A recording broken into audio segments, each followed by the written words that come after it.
Daddy Johnston gets a Gordie Howe hat trick. That more on this episode of Locked On Anaheim Ducks.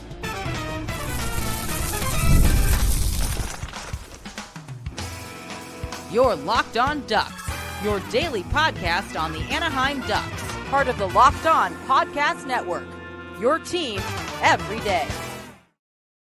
Hello and welcome, everydayer. Thank you for making Locked On Anaheim Ducks your first listen every day, part of the Locked On Podcast Network, your team every day. Today's episode is brought to you by FanDuel. Download the FanDuel app now by visiting FanDuel.com and win $300 in bonus bets if your first $5 bet wins. I'm Kyle Carr. I'm a lifelong Anaheim Ducks fan. I've spent multiple years covering collegiate sports, including college hockey, but every day here on Locked On Ducks, we're talking about the Anaheim Ducks, and they are on the road, hence my jersey here. Nice Troy Terry sweater that my classmate Ed actually got for me. Thank you, Ed. Shout out to you, helping him out with some stuff in class and his business and stuff. So appreciate paying it forward there, Ed. So he asked to wear it during away games on the show. So here I am. But the Ducks do have a wonderful game out in Nashville. Their performance was great. We'll get into that. Also, Chris Kreider out of the game due to illness. So we'll talk about what that looked like when it came to the Ducks special teams later in the show. The first thing we have to get to tonight of all nights, Ross Johnston, Daddy Johnston. Saw the video of him saying hi to his kid at the home game. And then you had Uncle Drew Hellison coming up and saying hi as well. Johnston shows up today in Nashville. My goodness. He gets the Ducks goal scoring started. Not only is it his first goal of the season, but it's the first goal that the Anaheim Ducks have scored first in a game. They have yet to score a goal first in any of their games until tonight, and it's Ross Johnston that gets the goal and gets everything going for Anaheim. Also, not only does Johnston get the goal and get things going, his forecheck was phenomenal. That's what led to him getting a goal.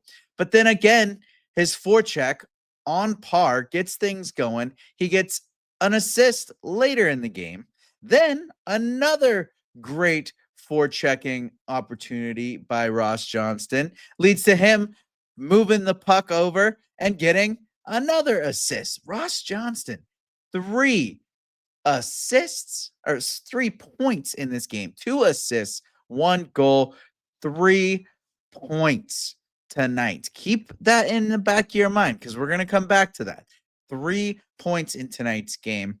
And then not only does he get a goal, not only does he get 2 assists, but he also ends up getting a fight. He gets the 5-minute major for fighting in the third, finally drops the gloves, finds an opponent that's ready to go.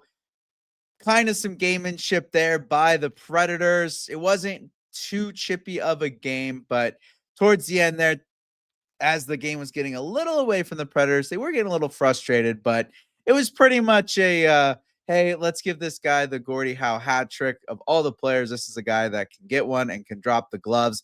That's pretty much what he does for this team anyways. And so good on the Nashville Predators for going with Ross Johnston. Really love to see that. Keeps the old schoolness of the game alive. You still see the roots and heritage of this game alive and kicking when the players are willing to put their bodies on the line to help another player kind of fulfill a cult classic type event, which they were talking on the broadcast. That is John Allers and Brian Hayward. And I should have just looked it up. I was just thinking about it now as I'm talking about it, but they were saying that Gordie Howe, even though it's called the Gordie Howe hat trick, only had one of those technically in his career. But with how he played, it almost felt like he was getting a goal and an assist and a fight every night. That's just the way he played.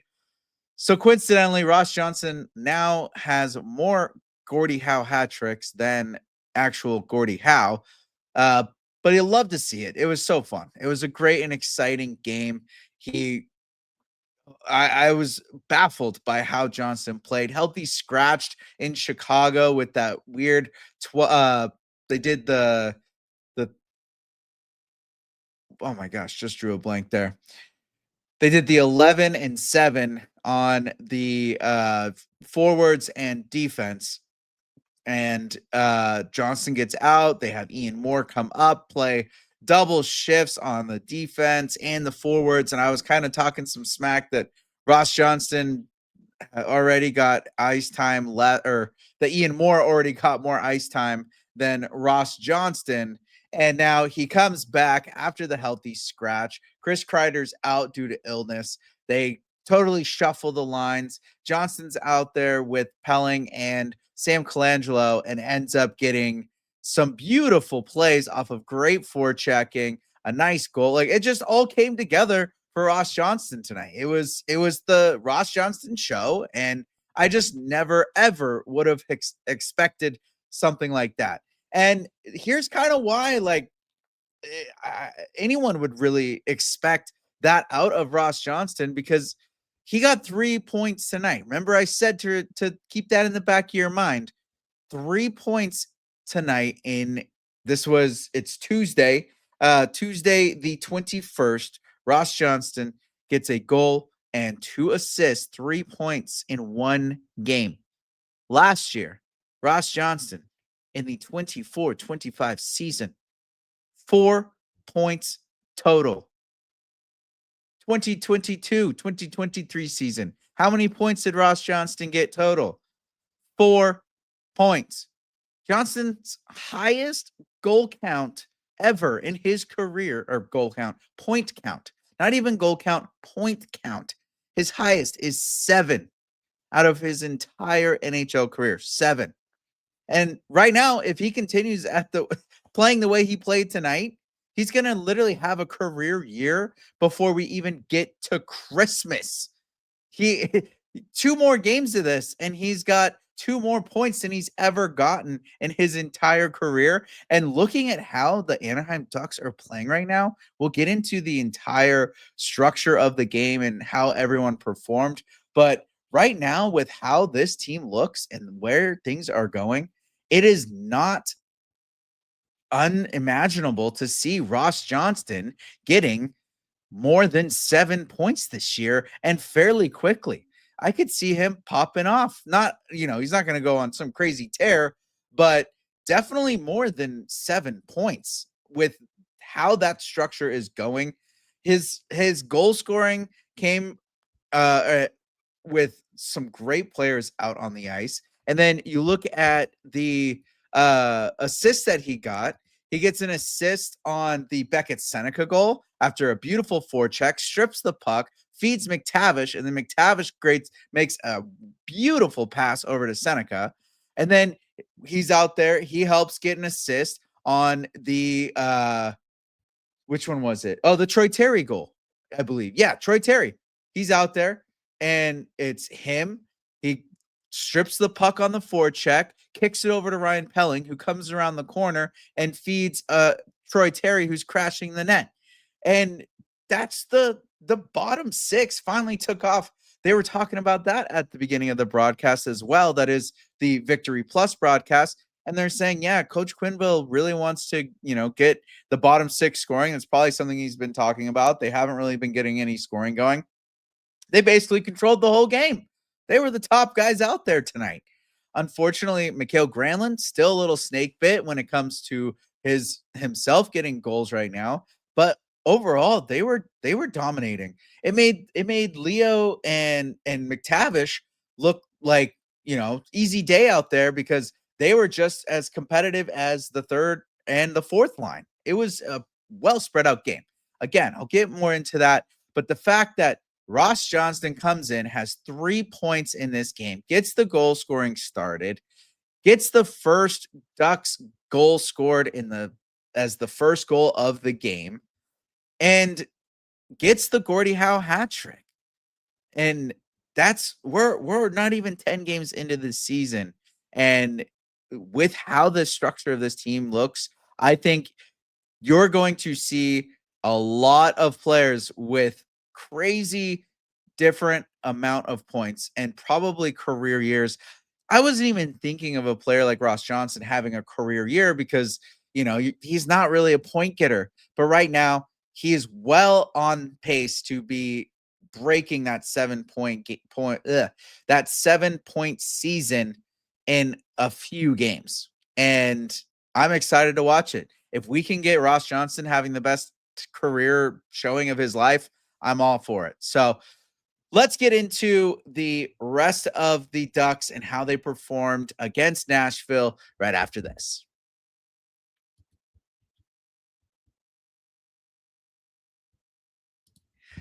The NFL season is here, and FanDuel has an offer you don't want to miss. Right now, new customers can bet just $5 and get $300 in bonus bets if you win. That's right. Pick a bet, put down $5, and if it hits, you'll unlock $300 in bonus bets to use across the app. I love how FanDuel gives me so many ways to play. I've built parlays, tried player props, and even followed the live lines during games.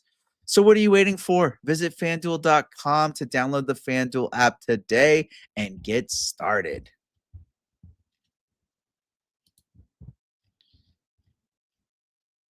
Let's be real. Making excuses doesn't solve anything. We've all heard them before. It's just stress. I'm tired. Or that happens to everyone sometimes. But when it comes to performance, sometimes your body just needs a little extra support. And that's where Rujit comes in. Rujit.com offers fast acting, doctor prescribed treatments for ED designed to help you stop making excuses and start making moves. Rujit makes it easy to get started. You just connect with a board certified doctor 100% online. No awkward waiting rooms, no in person appointments. And if prescribed, your treatment ships discreetly straight to your door. Visit Rujit.com. That is RUGIET.com/locked on NHL to get 15% off your first order. That's RUGIET.com/locked on NHL. And don't forget to use your code locked on NHL so they know we sent you. Regit, stop making excuses and start making moves.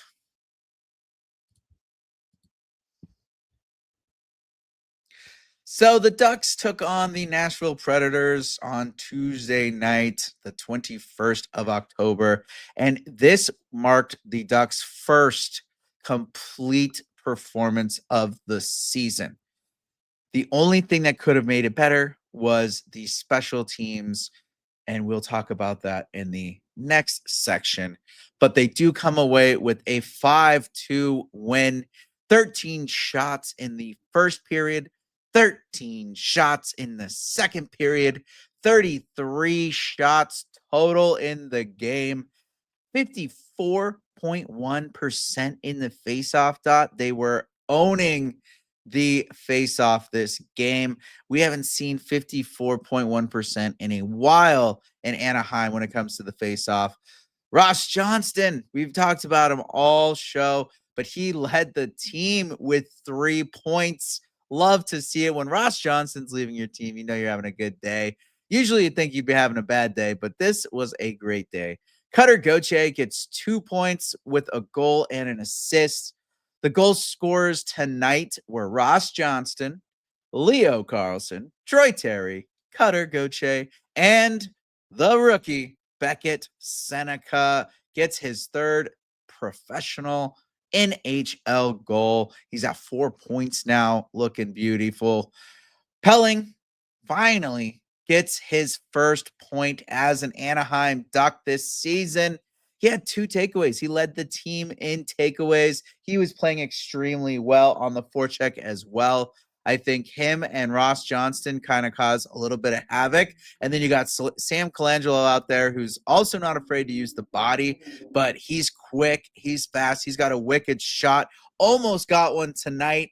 Hopefully he gets one here soon. He's got to crack through. I'd love to see Colangelo get on a tear here.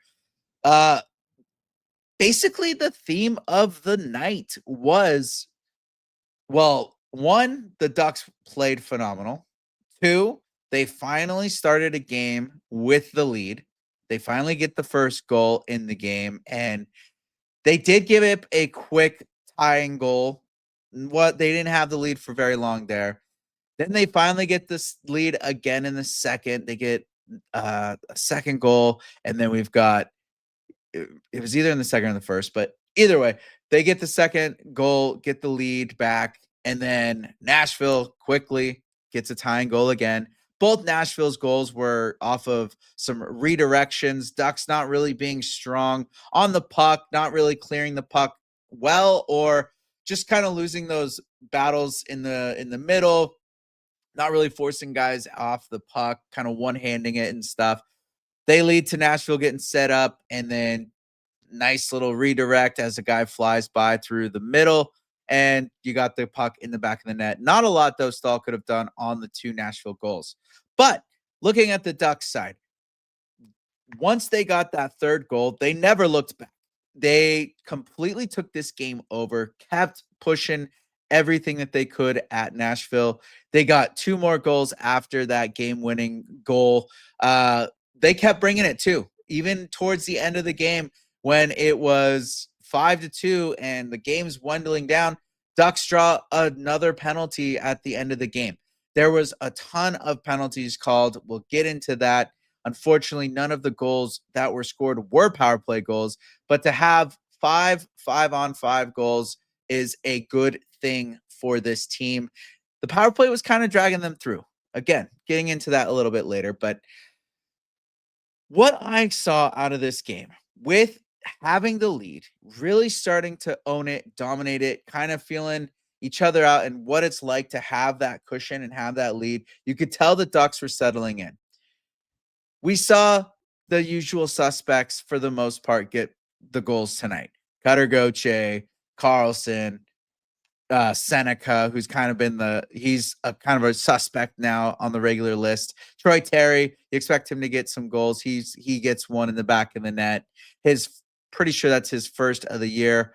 I want to say it is. I swear I looked it up multiple times, but still, correct me if I'm wrong in the comments, but Terry gets his first. Ryan Pelling gets his first point of the season.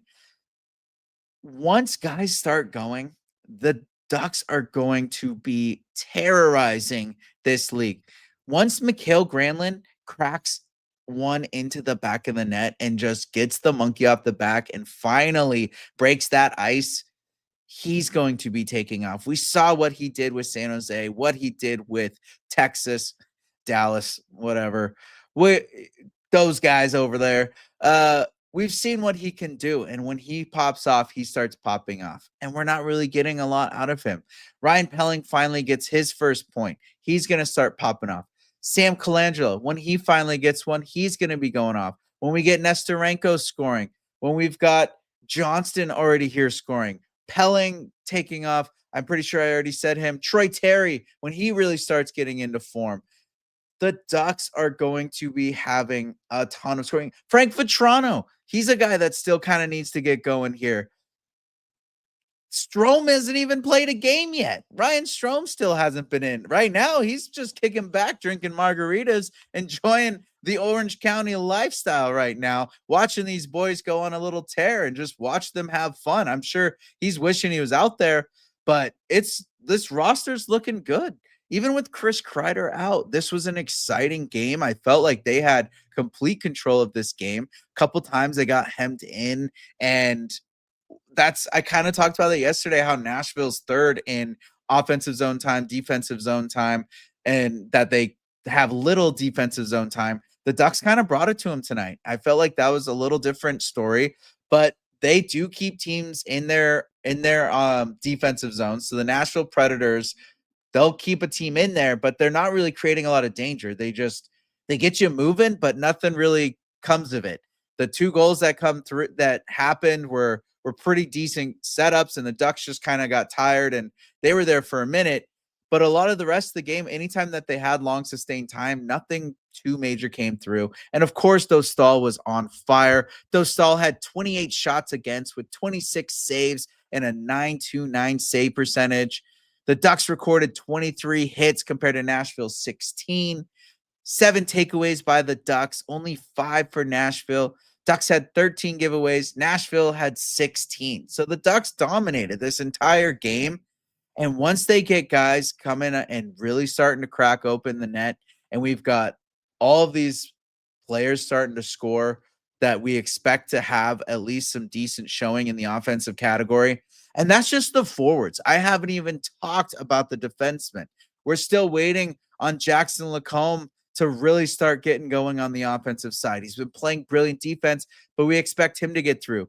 Zellweger, he's been snake bit by these darn posts. The amount of pings I have heard after a crazy hard Zellweger shot have not gone through, but he's getting shots going.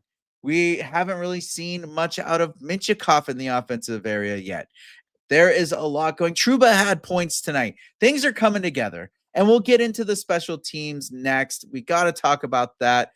Possibly a bit of concern, but let's find out next.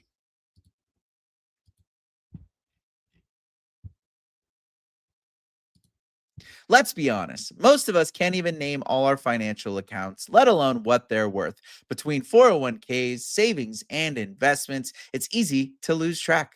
And that can mean leaving money on the table. That's why I started using Monarch Money, an all-in-one personal finance tool that brings your entire financial life together in one clean, easy-to-use interface on your laptop or on your phone. It's helped me organize my accounts, track my spending, and get a better handle on my investments without having to touch a spreadsheet. Don't let financial opportunities slip through the cracks. Use code LOCKEDONNHL at monarch.com for 50% off your first year. That's monarch.com, code LOCKEDONNHL for half off your first year. So tonight, a little shakeup of the lines as Chris Kreider eventually was called out due to illness. Unfortunately, probably had just some too much ribs, too much barbecue down there in Nashville. It happens, you know. They make some good barbecue from what I've heard. It gets you sick, you know. Sometimes you wake up the morning after having a lot of ribs in Nashville with all that live music and barbecue. You know, sometimes you just get a little tummy ache, but Kreider's out.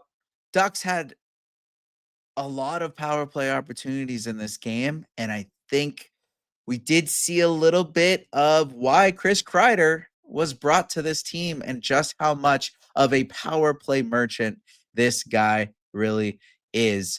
They had 5 opportunities on the power play tonight. That is the Ducks, and they didn't score once. 5 opportunities, not to mention over a minute on a 5-on-3 that did not end up with a goal in the back of the net. I thought they were going to break through. Of course, UC Saros is an absolutely great goaltender. We cannot take that away from him with tonight's performance. He did keep them alive during those power play attempts, but the Ducks, I don't know what it is about Chris Kreider that just makes him so magnetic on the power play, other than he's just not afraid to go to those areas. He needs to teach these guys to get there because not a lot of activity was going to the front of the net, and they weren't really taking chances to get pucks through traffic.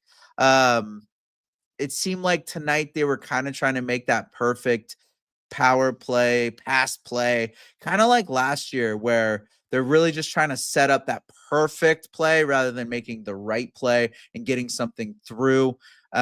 Maybe getting a little bouncer or something, a redirect.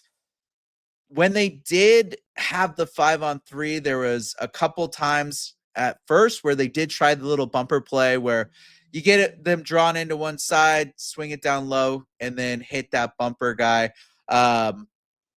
Couple times they tried it. Saros got a block on some. Sometimes they just couldn't, match up. Pucks passes behind each other, not connecting, just a little off on things. And they tried it a couple times. And then after that, they just stayed on that perimeter, kind of like we saw last year. Not a lot of attempts. That kind of drove me nuts there. They were generating good, solid chances, couldn't get the finish. A lot of pipes again, like I kind of talked about with Ellen Zellweger. It happened on the power play a lot as well. But I would have liked to see a little bit more traffic generated in front, a little bit more of these guys trying to take the eyes away from the goaltender, get in there, bump around, not be afraid to get, a little cross checker too down there in front of the goalie. That's what leads to those secondary chances. That's how those come together. I mean, Ross Johnston's goal was pretty much one of those secondary chance type goals. Just wasn't on the power play. But when they got the man up with how they're doing on 5-on-5, there shouldn't be any reason why 5 attempts on the power play did not result in a goal. That needs some work.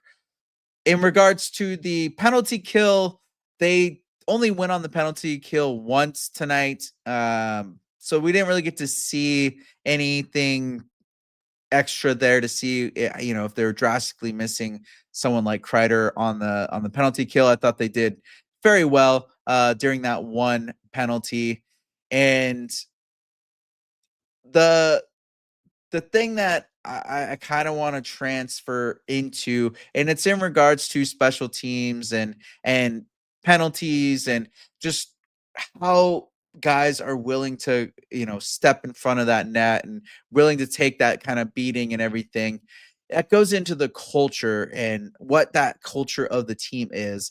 And I'm not going in the direction of that there's a bad culture because guys didn't really go in front of the net this game.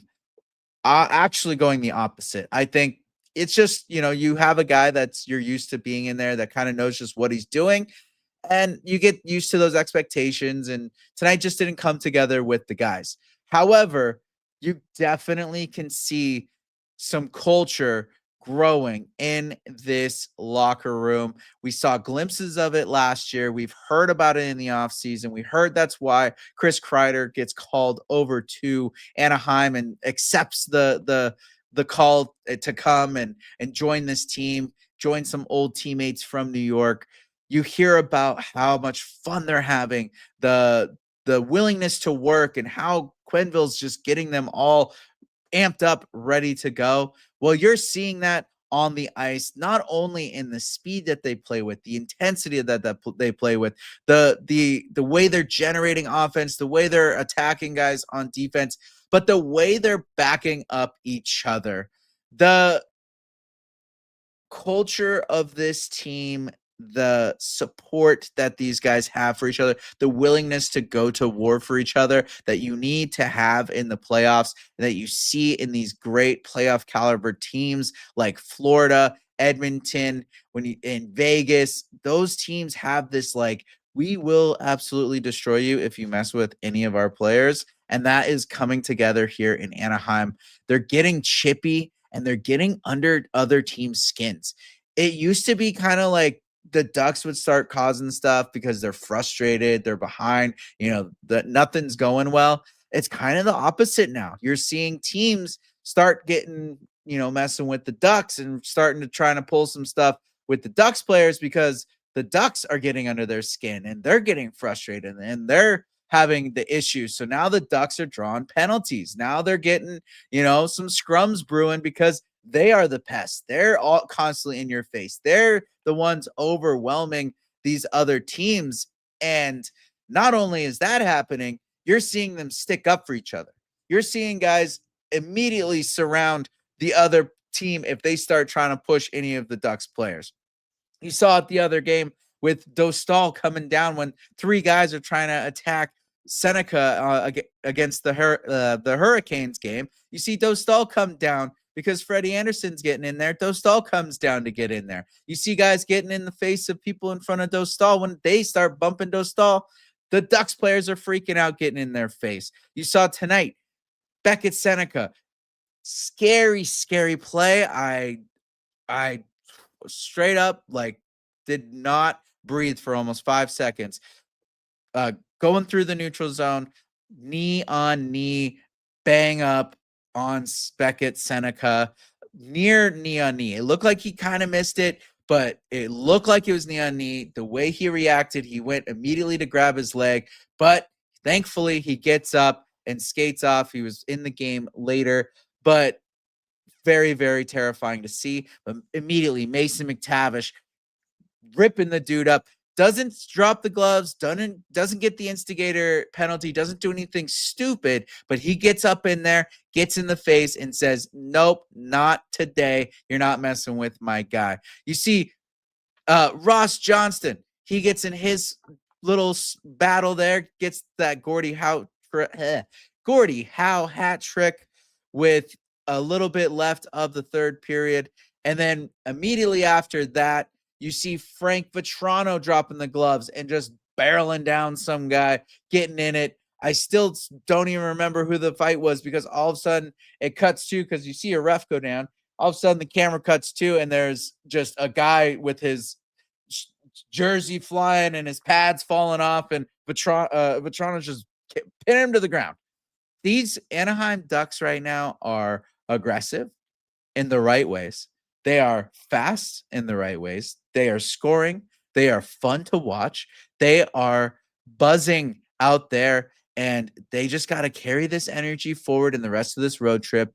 You can tell the boys are bonding. You can tell this was exactly what the Ducks need at the beginning of the season. They've had a mixture of away and home games. Now they get to have this long, fun road trip where they're winning, or they're getting close to winning. They're getting points. They're having success, and they're playing really, really intense and really, really hard hockey, and they're having fun. They're smiling. They're enjoying each other. Everything is going pretty swell out here in Orange Country, and everything's going pretty swell here on the Locked On NHL Network. So thank you for making Locked On Anaheim Ducks your first listen today. For your second listen, check out the all-new Locked On NHL Game Night. Every game, every night, until a Stanley Cup champion is crowned. Get local analysis on a national scale. Find NHL Game Night on Locked On NHL on YouTube, or wherever you listen to podcasts. Go like and subscribe to the Locked On Anaheim Ducks YouTube, and wherever you listen to podcasts there as well. And as always, I'm Kyle Carr. Be good out there.